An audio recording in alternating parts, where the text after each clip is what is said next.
안녕하세요. 오늘도 사연살롱을 찾아주셔서 감사합니다. 한 번의 실패 후 재혼해서 살고 있는 여성이에요. 저는 28에 결혼해서 2년간의 결혼 생활을 끝으로 이혼을 했어요.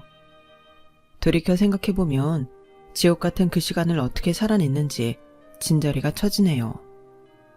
누가 등떠밀어서 한 결혼도 아니고 저도 나름대로 제 할 거 다 재고 선택했던 결혼이었는데 막상 결혼해 살아보니 이 사람이 정말 내가 알던 그 남자가 맞나 싶더라고요. 하지만 이미 식도 올렸고 혼인신고까지 한 마당이라 물릴 수는 없었어요. 그래, 살다 보면 적응도 되고 서로 맞춰가면 살게 되겠지. 이런 마음으로 버티고 버틴 인연이었네요. 하지만 참는 것도 한계가 있지 결국 안 되는 건 안 되는 거더라고요. 결국 몸도 마음도 너덜너덜해진 뒤에야 살기 위해 필사적으로 이혼을 선택하게 되었어요. 이혼하는 과정에서 저희 부모님은 많은 상처를 받으셨어요. 단지 내 자식이 이혼녀가 된다는 이유 때문이 아니라 남편과 시댁 식구들한테 엄청 시달림을 당했거든요. 이혼을 했던 과정을 생각하면 다시는 결혼 따위는 안 하고 싶었지만 사람 마음이 그렇지 않더라고요. 새로운 사람을 만나 지난날의 상처가 치유되고 나니 두 번째 결혼까지 하게 되었네요. 다행히 두 번째 남편은 정말 좋은 사람이라서 저도 부모님도 행복한 나날을 보내고 있답니다. 이렇게 해피엔딩으로 끝났다면 제가 이렇게 사연을 보내는 일도 없었겠죠. 선연이든 악연이든 그놈의 인연이라는 게 하여간 즐긴 게 아니더라고요. 똥이 더러워서 피하려고 했는데 이놈의 똥덩어리가 3년이 지난 지금까지도 저를 괴롭히니 말이에요. 그럼 지금부터 제 사연을 들려드리겠습니다. 저는 어릴 때 몸이 많이 약했어요. 미숙아로 태어나서 태어나자마자 인큐베이터 생활을 했고 중학교에 들어갈 때까지 병원을 동네 마트 드나들듯 살았거든요. 원인을 알 수 없는 피부 발진과 복통, 거기다 감기는 수시로 달고 살았죠. 그러다 보니 저희 부모님은 찬바람만 불어도 제 걱정을 하셨어요. 그렇게 병약하던 제가 조금씩 건강한 모습을 갖게 된 건 중학교 2학년 때쯤이었어요. 매번 환절기마다 감기에 걸려 골골했었는데 그해 처음으로 무사히 환절기를 지내게 된 거죠. 그 후로는 언제 그랬냐는 듯 좀처럼 감기에 걸리는 일도 없었고 이유 없이 생기던 복통과 피부 질환도 점차 잦아들기 시작했어요. 그래도 언제 다시 병원 신세를 지게 될지 모르기 때문에 부모님은 늘 제 건강을 주시하셨죠. 몸이 건강해지니 학교 생활도 즐겁고 모처럼 친구도 사귀면서 평범한 학창시절을 보낼 수 있었어요. 특히 피부 질환으로 노인들 피부처럼 쭈글쭈글했던 얼굴이 제 또래 아이들처럼 맑고 깨끗하게 변하자 감춰졌던 인물이 살아나기 시작했죠. 초등학생 때만 해도 아이들이 제 얼굴을 보고 괴물 같다며 놀리곤 했었는데 말끔해진 제 얼굴에 더는 놀리는 아이들이 없게 되었죠. 뿐만 아니라 저랑 사귀고 싶다고 대시를 해오는 남자 아이들도 있었어요. 마치 다시 태어난 느낌이었죠. 고등학교에 들어갈 무렵부터는 저 자신도 예전의 내 모습이 기억나지 않을 정도로 건강해진 모습에 익숙해졌어요. 외모에 자신이 생기니 생활에서도 자신감이 넘쳐나고 그러다 보니 교우관계도 좋아졌죠. 대학생활 그리고 이어진 직장생활을 하면서도 주변에서 성격 좋다는 말을 들으며 살았어요. 그리고 그 무렵 첫 번째 남편을 만나게 되었죠. 당시 제가 다니던 회사는 광고 대행업체였는데 신생회사인데다 규모가 그리 크지 않아서 동정업계의 일을 하청받아서 하는 일이 종종 있었어요. 당시 남편이 다니던 회사는 광고 쪽에서 꽤 규모가 있는 회사로 가끔 저희 회사에 일감을 넘기곤 했었죠. 일종의 갑과 을의 관계였기 때문에 저희 회사 쪽에서는 남편의 회사에서 어떻게든 잘 보이려고 애를 쓰곤 했죠. 문제는 남편의 회사의 갑질이 여간 대단한 게 아니라는 거였어요. 남편네 회사랑 일을 해본 사람들은 혀를 내두르며 도망치기 일쑤였죠. 그러다 보니 마땅한 담당자가 나서지 않았고 결국 입사 2년 차인 제가 그 일을 맡게 된 거예요. 대표님, 저 이제 겨우 입사 2년 차예요. 제가 그런 일을 어떻게 맡아서 해요? 적어도 대리급은 붙여주셔야 그쪽에서도 납득할 거 아니에요. 나도 알지. 그걸 왜 모르겠어? 그런데 다들 못하겠다잖아. 윤 대리는 급성 맹장이라 병원에 들어가 있고 성 대리는 지난달에 이혼하고 혼자 애 키우느라 눈코 뜰 새 없지. 박 과장은 에휴, 지난번에 그쪽 일 맡았다가 화병 나서 회사 관두겠다는 걸 억지로 뜯어말렸다고. 그러니 성격 좋은 윤아 씨가 좀 맡아줘. 직급이 낮아서 걱정이라면 담당자는 윤 대리로 올리고 윤아 씨는 실무자로 올려줄게. 그럼 되지? 이 일 끝나면 내가 휴가랑 포상금도 줄 테니까 부탁 좀 하자. 어차피 평소에도 대리급 일들은 제가 도맡아 했던 터라 일적으로는 크게 걱정이 되지 않았어요. 문제는 접대였죠. 그쪽 담당자가 엄청 술고래라서 접대비도 접대비지만 우리 측 담당자가 벼터내지 못하는 처지였거든요. 게다가 저는 맥주 500cc로 고사를 지내는 주량이라서 더더욱 걱정이었죠. 아, 그런데 희소식이 들려온 거예요. 저쪽 담당자가 젊은 대리로 바뀌었다는 거였죠. 원래 담당을 맡고 있던 차장이 중간에서 커미션도 떼어먹고 과한 접대로 인해 거래처에 말들이 많았던 모양이에요. 새로 바뀐 담당자는 30대 초반의 대리였어요. 바로 제 첫 남편이었죠. 인상도 서글서글하고 일처리도 깔끔해서 함께 일하는 동안 트러블 한 번 없이 진행됐어요. 제가 자기보다 직급이 낮은 사원인데도 깍듯하게 대해주고 수정사항도 무리하지 않은 선에서 주문하곤 했죠. 이전 담당자는 시안도 나오기 전부터 감나라 배나라 참견했던 거에 비하면 완전 신사였어요. 그게 저한테만 국한된 친절이었다는 건 나중에 안 사실이었지만요. 제가 야근을 할 때면 남편은 굳이 저희 회사까지 야식을 사들고 찾아왔어요. 업무 진행 보고만 받아도 되는데 수시로 찾아와서 도움을 주곤 했죠. 처음엔 제가 사원이라서 믿음이 안 가 그런 게 아닐까 생각했는데 함께 작업을 해 나가다 보니 그런 건 아니더라고요. 오히려 제 업무 능력을 칭찬하곤 했으니까요. 젊은 남녀가 늦은 시간까지 한 사무실에서 함께 일을 하다 보니 없던 정도 쌓일 정도로 가까워졌어요. 그렇게 한 달 반 동안을 붙여 다니다 보니 서로를 바라보는 눈빛도 달라졌죠. 당시 둘 다 따로 만나는 사람이 없어서 그랬는지 일적으로 얽힌 관계임에도 우리는 프로젝트가 끝날 즈음 연인 사이로 발전이 되었어요. 처음 담당을 맡았던 프로젝트가 성공적으로 끝나자 대표님은 약속대로 포상금과 3일간의 휴가를 주셨어요. 주말까지 포함해서 5일이나 쉬게 된 저는 꿀같은 휴식을 취할 수 있었죠. 주말 이틀은 남편과 데이트를 했고 나머지 3일은 그동안 못 잔 잠을 실컷 잘 수 있었어요. 그리고 휴가가 끝난 목요일 회사로 출근을 했는데 회사 사람들이 저를 보는 눈빛이 요상하더라고요. 제가 없는 사이 남편이 저랑 사귄다고 말했던 모양이었죠. 그걸 회사 사람들한테 말하면 어떡해. 내 입장은 생각 안 해? 뭐 어때? 우리가 사내 연애를 하는 것도 아니고 엄연히 다른 회사에 다니는데 오히려 우리가 사귄다니까 그쪽 대표님이랑 직원들이 다들 반기는 분위기던데 몰래하는 연애도 재미있지만 공개 연애를 하면 책임감도 더 생기고 더 안심이 되잖아. 들어보니 딱히 틀린 말은 아니었어요. 연애 사실을 알린 순간부터 동료 직원들은 저와 남편의 감시자가 되는 셈이니까요. 난 자기랑 가벼운 사이로 만나고 헤어질 생각은 없어. 결혼을 염두에 두고 진지하게 만나고 싶어. 우리 나이에 하는 연애는 적어도 그래야 한다고 생각해. 생각보다 진지한 남편의 모습에 왠지 안심이 되더라고요. 저보다 나이가 많아서 그런 것도 있겠지만 평소 행동을 보면 꽤 진중한 사람인 것 같아서 믿음이 갔어요. 우리가 연애를 한 3년 동안 남편의 이런 모습은 변함이 없었어요. 그리고 그 믿음은 결혼으로 이어지게 되었죠.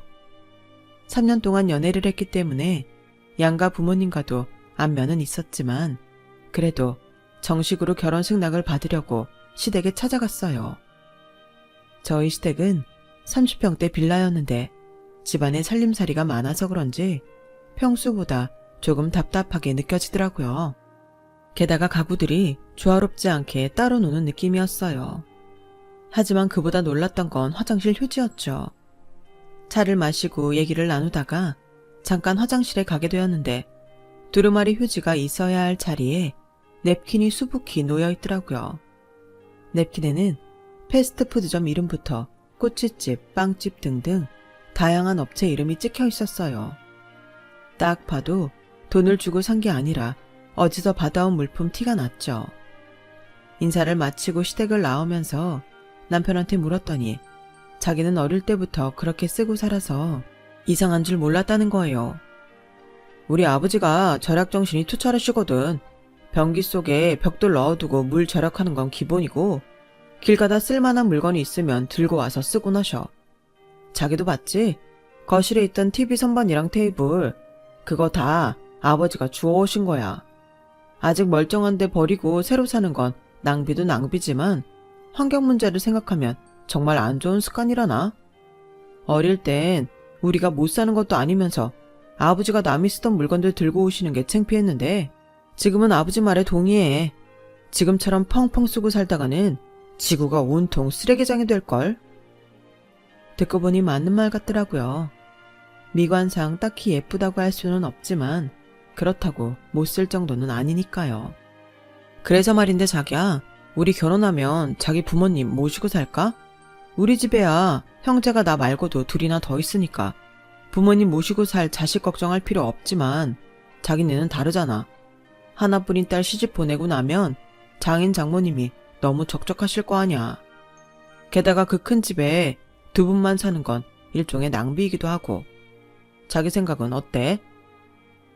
정말 그럴 수 있겠어? 나야 그래주면 좋지. 안 그래도 나 결혼한다고 엄마가 많이 서운해 하시는데.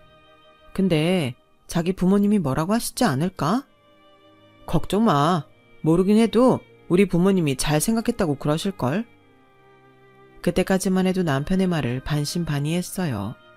그런데 상견례 날 시아버지께서 저희 부모님께 그러시는 거예요. 원하신다면 제 아들 데려다 사십시오. 요즘 세상에 딸 자식만 시집살이 하라는 법 있습니까? 아들 자식도 상황에 따라선 처가살이도 할 수 있는 거죠. 요즘 젊은 사람들이 다들 내 집 마련한다고 난리들 치는데 그것도 일종의 낭비 아닙니까? 자식들 키우고 살던 집에 부모만 덩그러니 남으면 남는 방이며 허전한 공간들은 어디다 씁니까? 그러니 저희 눈치 보지 마시고 제 아들 데려다 사십시오. 허통하게 웃으시며 아들을 처가살이 시키겠다고 하자 저희 엄마는 얼굴에 화색을 띠셨어요. 이거 감사해서 어쩌죠? 말은 안 했지만 딸아이 시집 보내게 돼서 무척 섭섭했는데 이렇게 듬직한 아들을 얻게 될 줄은 몰랐습니다. 감사합니다, 사돈. 화기애애한 분위기에서 우리 부부의 처가살이는 결정이 되었고 그에 따라 결혼 준비도 수월해졌어요. 제가 쓰고 있던 물건들이 아직 쓸만한 것들이어서 침대랑 책상만 바꾸고 나머지는 그대로 쓰기로 했거든요. 그나마 침대는 저희 아빠가 사주셔서 결과적으로 저희가 신혼살림을 준비하는 데는 50만 원도 들지 않았어요. 스스로 처가살이를 자처한 사위가 내심 고마웠던 엄마는 제 남편한테 정말 잘해주셨어요. 혹여 장인 장모 눈치나 보지 않을까 지레 걱정을 하시곤 최대한 사위가 눈치 안 보고 살 수 있도록 엄마가 더 신경을 쓰셨죠. 정작 제 남편은 마치 처음부터 제 집이었던 것처럼 세상 편하게 사는데 말이죠. 그런데 한 달여가 다 돼가는 어느 날이었어요. 말로는 친정부모 부양한다고 들어와 살기는 하지만 따지고 보면 제 부모님이 저희 부부를 부양하는 거나 마찬가지였거든요. 집세도 안 나가고 아침 저녁으로 엄마가 밥도 차려주시고 게다가 주말이나 일이 있을 때는 아빠가 차도 빌려주셔서 차 유지비도 안 들었으니까요. 그래서 남편한테 매달 얼마씩이라도 부모님께 생활비를 드리자고 말했죠. 그랬더니 글쎄, 뭐? 생활비를 드리자고? 그게 무슨 소리야? 아니, 부양비는 받아줘 모자랄 판에 왜 우리가 돈을 내? 부양비? 우리가 누굴 부양하는데? 막말로 자기나 내가 우리 부모님한테 한 게 뭐 있다고. 밥도 빨래도 다 엄마가 해주시고, 심지어 자기는 기름값 한 번 안 내고 우리 아빠 차 타고 다니잖아. 그뿐이야? 이 넓은 집을 쓰면서 우린 월세도 안 내잖아. 그야 부모님이니까 그렇지. 자식한테 밥값 받는 부모 봤어? 그리고 우리가 먹으면 얼마나 먹는다고 그래? 그저 있는 반찬에 밥 한 공기 더 떠놓는 것뿐인데. 게다가 젊은 사람들이 집에 있으면 연세든 부모님도 안심이 되실 거 아니야. 언제 무슨 일이 생겨도 우리가 알아서 처리해 드릴 테니까 미래에 대한 안심 투자라고 생각하면 되지 않겠어? 뭐? 이게 무슨 말도 안 되는 소리야. 그리고 뭐? 있는 반찬에 밥 한 공기 더 떠놓는 것뿐이라고? 자기가 우리 집 밥상 보면 느끼는 바 없어? 어느 집에서 끼니마다 고기에 생선구이에 한정식이 뺨치게 해서 올리냐고. 자기 먹이려고 일부러 더 하신다는 거 딱 보면 모르겠냔 말이야. 거기다 당신은 몸에 열도 많아서 벌써부터 에어컨 켜고 살잖아. 그 전기세는 누가 내느냐고. 자기 이렇게 생활비 가지고 쪼잔하게 굴 거면 차라리 지금이라도 분가해. 분가하자는 말에 남편은 놀라는 눈치였어요. 하지만 그것도 그때뿐이었죠. 생활비 얘기만 나오면 요리조리 피해가는 통에 결국 제 월급에서 생활비를 드려야 했어요. 부모님께서는 안 받겠다고 하셨지만 저도 염치가 있지 입 싹 닫고 있을 수는 없어서 강제로 매달 통장에 입금을 해드렸죠. 남편과 살면서 알게 된 것들이 있었어요. 제 남편은 절약정신이 투철한 게 아니라 내 거만 안 쓰려고 하는 자린고비였거든요. 애초에 처가살이를 고집한 것도 돈 안 들이고 편히 살겠다는 심보였어요. 하나를 보면 열을 안다고 결혼 뒤 회사 동료들한테 들은 얘기와 집들이 때 남편 회사 동료들이 했던 말을 조합해보니 그런 결론이 나오더라고요. 결혼하고 반년이 지났을 무렵 부장님이 저를 따로 회의실로 부르셨어요. 요나씨, 내가 이런 말 한다고 불쾌해하지 않았으면 좋겠어. 자기 남편 말이야. 좀 정도가 지나친 것 같아서 말이지. 우리가 그쪽 회사 하청받고 있는 처지라 그동안 말을 못했는데 매번 우리 법인카드 가져가서 개인 물품을 사더라고. 지난번엔 마트에서 장까지 봤던데 유나씨도 알고 있었어? 네? 마트에서 장을 봐요? 그럴 리가 없을 텐데요. 저희는 제 친정에서 살고 있어서 장 보는 건 엄마가 하세요. 그러니 남편이 마트에 갈 일이 없어요. 혹시 잘못하신 건 아닌가요? 그게 말이야, 이번이 처음이 아니야. 그간 액수가 적기도 하고 쪼잔하게 그런 걸로 말 꺼내기도 뭐해서 말 안 했던 거지. 유나씨가 남편한테 말 좀 잘해봐. 그 말을 듣는데 너무 창피해서 얼굴이 새빨개졌어요. 그리곤 한편으론 불안한 생각이 들더라고요. 우리 집에 쓸 물건을 산 게 아니라면 혹시 두 집 살림이라도 하고 있는 건가? 하는 생각이 들었거든요. 그래서 남편한테 법인카드 얘기는 하지 않고 남편 뒤를 밟았어요. 그랬더니 남편이 퇴근길에 대형 마트에 들어가더라고요. 그리곤 미리 약속이라도 해 놓았는지 웬 여자랑 다정하게 카트까지 밀며 장을 보기 시작했어요. 여자 얼굴은 보이지 않았지만 딱 봐도 저보다 어려 보이더라고요. 그 모습에 다리에 힘이 빠져서 휘청했지만 이대로 물러설 수는 없어서 빈 카트를 밀며 뒤를 따랐어요. 한우 코너에서 이것저것 골라 담기 시작하더니 수산물 코너에선 모든 회까지 고르더라고요. 거기다 평소 잘 마시지도 않는 고가의 와인까지 챙기는 걸 보니 오늘이 무슨 날인가 싶더라고요. 그렇게 장을 보고 나온 남편과 여자는 택시를 불러 타고 갔어요. 저도 놓칠세라 택시를 타고 뒤를 밟았죠. 그런데 도착해보니 다름 아닌 시댁 앞이지 뭐예요. 택시에서 물건을 꺼내는 여자 얼굴을 보니 어이없게도 신우이였어요. 남매는 고기며 회, 술까지 한가득 담긴 박스를 2개나 들고는 집으로 들어가더군요. 제가 남편한테 전화를 걸어보니 남편이 남동생 생일이라서 시댁에서 저녁을 먹고 간다고 하더라고요. 거기까지는 그렇다 쳐요. 그날 밤 남편 지갑을 열어보니 이놈의 인간이 마트에서 장 본 걸 저희 회사 법인카드로 긁었지 뭐예요. 하청에 들어오면 접대 차원에서 종종 남편네 회사 실무 담당한테 법인카드를 빌려주곤 하는데 그걸 이놈이 지 사욕 챙기는데 쓰고 있는 거예요. 웃긴 건 저희 집에는 껌 한 통 안 사오면서 자기 식구들 먹이고 입히는 데만 남의 법인카드를 썼다는 거죠. 물론 그런 카드로 긁은 물건을 받고 싶은 생각은 없지만 남편의 마음 씀씀이에는 화가 났어요. 먹고 자고 쓰는 건 내 부모 돈으로 하고 챙기는 건 자기 부모랑 형제들만 챙기는 셈이니까요. 그래놓고는 생활비 몇 푼 내자는데 그 난리를 치다니. 여보, 지금까지 이런 식으로 우리 회사 법인카드 써왔어? 자기네 가족들 먹을 고기랑 회 술 사느라? 기가 막혀서 정말. 왜 구질구질하게 이런 걸로 회사 사람들한테 말 듣게 만드는 건데? 자기 돈 있잖아. 자기 식구들 먹을 거는 자기 돈으로 사야지. 왜 남의 회사 공금으로 쓰냐고.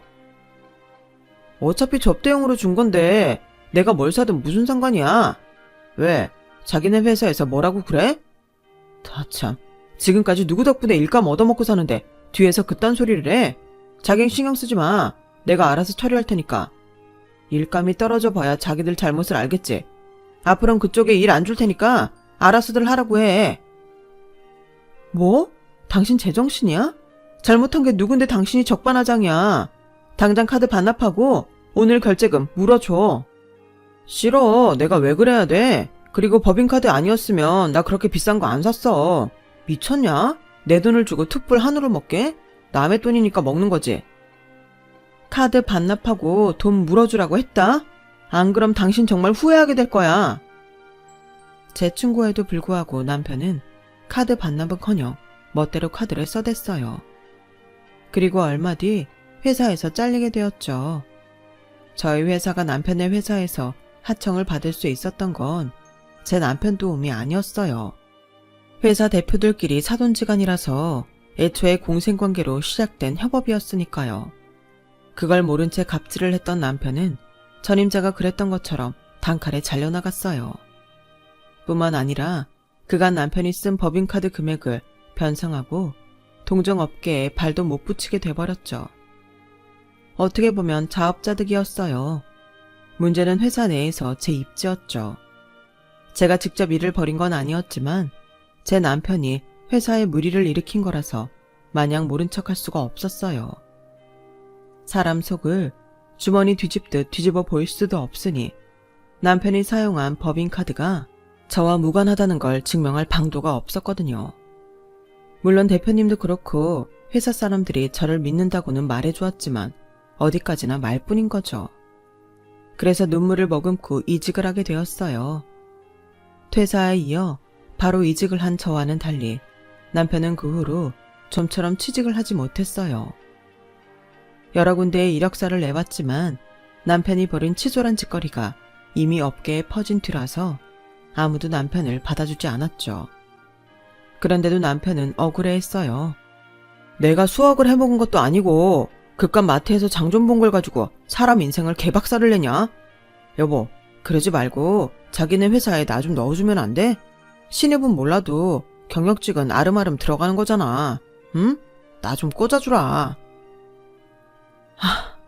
내가 누구 때문에 잘 다니던 직장까지 나와서 이직을 했는데 당신을 우리 회사에 추천하라고? 내가 미쳤어? 당신을 뭘 믿고 그런 짓을 해? 그러게, 내가 뭐라 그랬어? 아니, 애초에 남의 돈으로 그런 걸 사먹겠다고 한 당신이 이해가 안 가. 그거 남의 돈이잖아. 자기처럼 돈 아끼는 사람이 어떻게 남의 돈은 그렇게 펑펑 써대? 그게 무슨 절약이야, 도둑놈 심보지. 난 앞으로 당신이랑 일적으로 엮이고 싶은 생각 없으니까 내 도움 받을 생각은 꿈도 꾸지 마. 그리고 앞으로는 생활비도 꼬박꼬박 내. 우리 아빠 차 탈 때는 기름값 정도는 자기 돈으로 내고. 이야, 남보다 더하네. 그래, 그깟 생활비 내가 낸다. 낼 테니까 걱정하지 말라고. 하지만 이혼하는 그날까지도 남편은 생활비를 한 푼도 내지 않았어요. 그럼 어떻게 버티냐고요? 그 일을 생각하니 한숨부터 나는데 정말이지 자식은 부모의 거울이라고 남편이나 시부모님이나 똑같은 사람들이더라고요. 결혼하고 1년도 안 돼 자기 아들이 실직을 했는데도 철마다 옷 사달라, 여행 보내달라 요구하는 게 한두 가지가 아니었어요.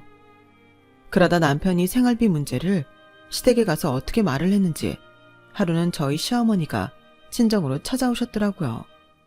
손에는 반찬통을 바리바리 싸들고 말이죠. 그래, 네가 네 남편 실직했다고 밥도 먹지 말라고 했대서 내가 직접 내 아들 먹을 밥 싸들고 왔다. 안 사돈도 그러는 거 아닙니다. 아들처럼 데리고 살겠다고 한 사람이 누군데 직장에서 쫓겨났다고 밥도 안 주고 구박을 합니까? 내가 그 소리를 듣고 피눈물을 흘렸습니다. 어떻게 사람이 이럴 수가 있어요, 인정머리 없이? 사돈, 무슨 오해가 있었는지 모르지만 그런 일 없습니다.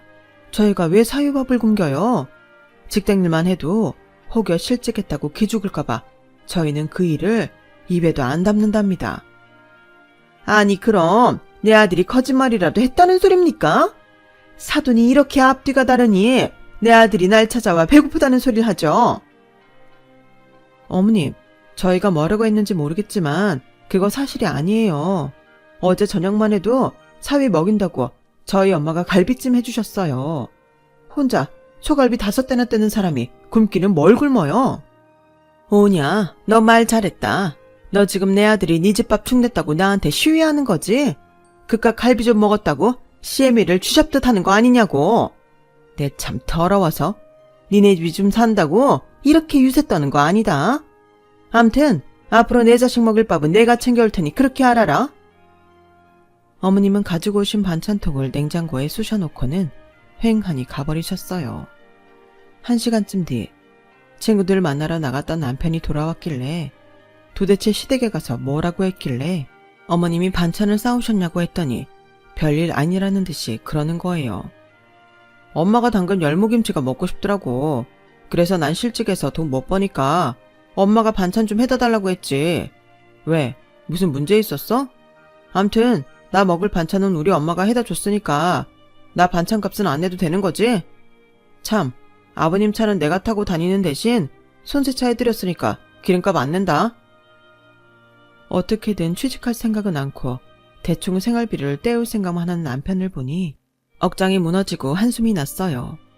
그런데 이런 일이 그날로 끝이 아니라는 게 더 문제였어요.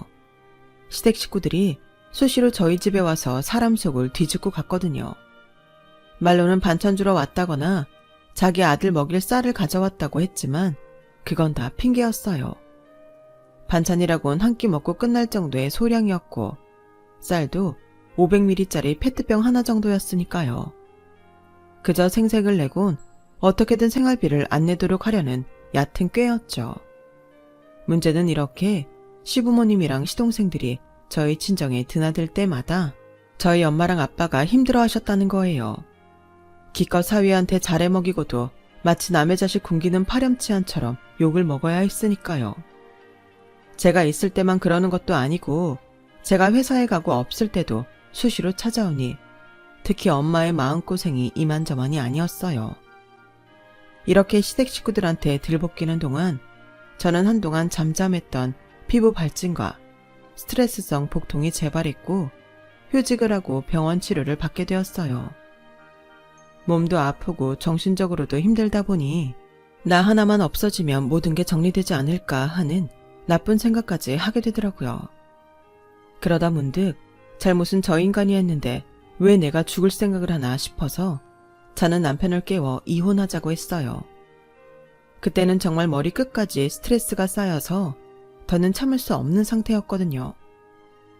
이혼해. 난 더 이상 당신 같은 인간이랑 살 수 없으니까 당장 이혼해.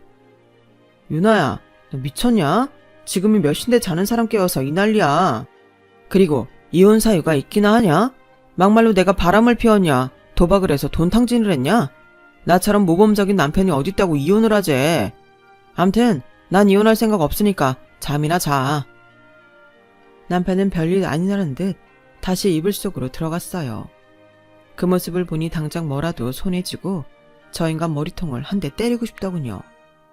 하지만 그랬다간 내 인생만 망가질 게 뻔해서 숨을 고르며 방을 나왔어요. 그리고 노트북을 들고 실력 있는 이혼 전문 변호사를 찾았어요. 그리고 다음날 변호사 사무실 문이 열자마자 달려들어가 이혼 소송을 의뢰했죠. 끝까지 자기는 잘못한 게 없다고 뻗대던 남편은 이혼 성립은 물론 제게 위자료를 지급하라는 판결이 나오자 그제야 제게 미안하다며 자기가 잘못했다고 통사정을 하더라고요. 어떻게든 위자료를 깎아볼 생각으로 그랬던 건데 제가 들은 척도 안 하자 기가 막힌 짓을 하더라고요. 위자료 3천만 원을 동전으로 가져와선 저희 친정 거실에 뿌리고 간 거 있죠. 살다 이런 악질적인 인간은 또 처음이었어요. 남편이 뿌리고 간 동전을 자루에 주워 담는데 웃음이 다 나더라고요. 억울하거나 화가 나는 게 아니라 이렇게라도 저 거머리 같은 인간이랑 끝을 냈다는 게 너무 기뻐서 미친 듯이 웃었어요.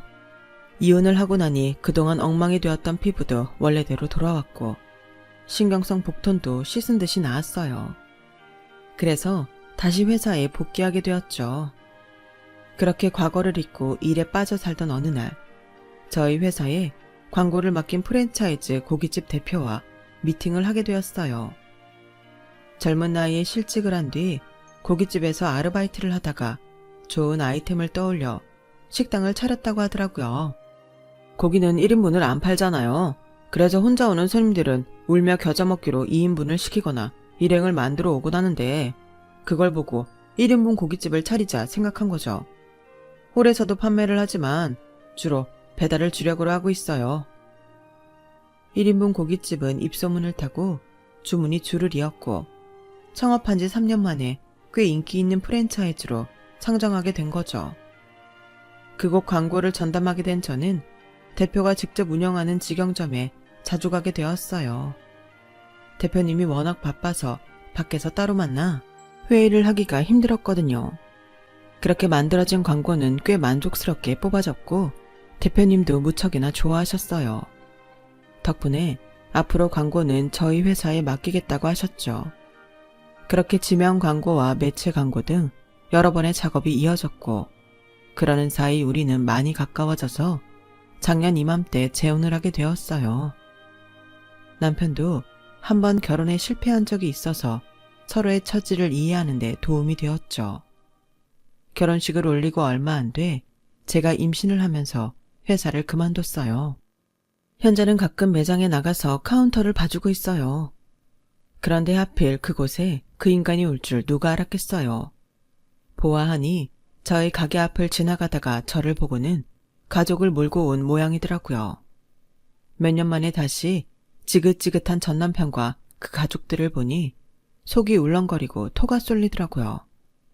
그래서 직원한테 카운터를 맡기고 화장실에 다녀왔는데 홀에서 전남편 목소리가 쩌렁쩌렁하게 울리더라고요.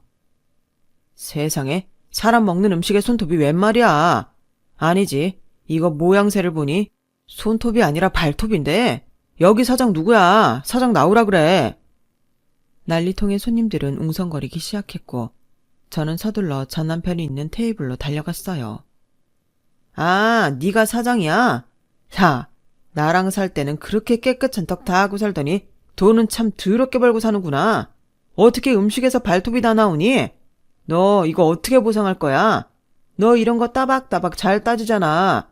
나한테 위자료 뜯어갈 때도 생활비 목록까지 증거로 제출해서 10원짜리 하나까지 다 받아간 거 기억나지?